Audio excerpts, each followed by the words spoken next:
জীবনে শান্তির প্রয়োজন হলে না রেস্টুরেন্টে যাওয়ার পাশাপাশি এরকম জায়গাগুলোতে ঘুরে এসে দেখো, বিশ্বাস করো মন একদম শান্ত হয়ে যায়। জায়গাটা কোথায় সেটা একটু জানিয়ে দিই। এটা হচ্ছে ইস্কনের মন্দির, মায়াপুর নয় কিন্তু, নিউ টাউনে। এটা ওই সাপুরজির পুলিশ স্টেশন একটু পেরিয়ে। তোমরা যদি চাও আমি গুগল লোকেশনটা অ্যাটাচ করে দেবো। তো সেখানে আমরা গিয়েছিলাম। ওখানে গিয়ে দেখছি এরকম ভেতরে প্রচুর মানে গরুর পাল, গরু না এগুলো বেসিক্যালি ষাঁড় ছিল। আর পুরো ফাঁকা জায়গার মাঝে এই জায়গাটা, এবং চারিদিকে কোনো গাড়ি ঘোড়ার আওয়াজ নেই, ভীষণ শান্ত পরিবেশ। যে ওই ষাঁড়গুলো দেখলে না, ওইগুলোর খাবার দেওয়ার জন্য না এখানে সিস্টেম আছে, তোমরা চাইলে ডোনেটও করতে পারো। কিন্তু আমরা যখন গিয়েছিলাম বিষয়টার ব্যাপারে খুব একটা জানতাম না, গিয়ে বুঝলাম এখানে চাইলে তোমরা মন্দিরেও ডোনেট করতে পারো। ইভেন সন্ধ্যাবেলা সকালবেলা যে ভোগ হয় সেটাও কিন্তু কারো না কারো ডোনেশনই। আমরা যখন গিয়ে পৌঁছলাম দেখলাম অনেকেই সন্ধ্যাবেলা আসছে, সন্ধ্যাবেলা আরতি হয়, সেখানে বসছে, সময় কাটাচ্ছে, শান্তি অনুভব করছে।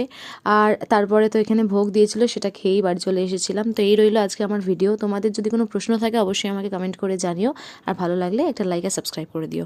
চলো আজকের জন্য বাই।